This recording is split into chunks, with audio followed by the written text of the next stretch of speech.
স্বপ্ন দেখে ইউরোপ, ভাবনা ইউরোপ। মাড়ির তলে দিয়ে যদি সুযোগ থাকে যাবে, জাহাজের মধ্যে করে যদি ফানির মধ্যে এটার ভিতরে ড্রামের ভিতরে মাছের ড্রামের মধ্যে দুঃখে যদি ইউরোপ যাওয়া যায়, হেতে হেন যায়। কথা বলছি, তার জীবনের টার্গেট, স্বপ্ন, সাধনা। একবার আমি একজনের দেখছি ইউরোপ, সত্যি কথা, আমার শায়েখ আল্লামা মুফতি মুশতাকুন নবী কাসিম হুজুরের কাছে আইছে, এ বেটা তাবিজ দিল।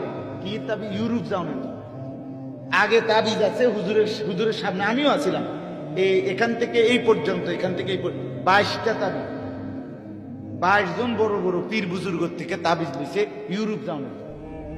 কিন্তু তাবিজের মেয়াদ শেষ, মগর ইউরোপ হেবড়ার বহালে জোটে শেষ। 23 নম্বর তাবিজের লেগে আইছে আমরা হুজুরের কাছে, আমার শায়েখ আল্লামা মুফতি মুশতাকুন নবী সাহেব। আমিও বসা, হুজুরে আগে বলছে, কয় এটি দিয়ে তো হইছে না, যাইতে আসছেন না? কয় না হুজুর। কয় তাহলে এটি কাটেন, খুলেন।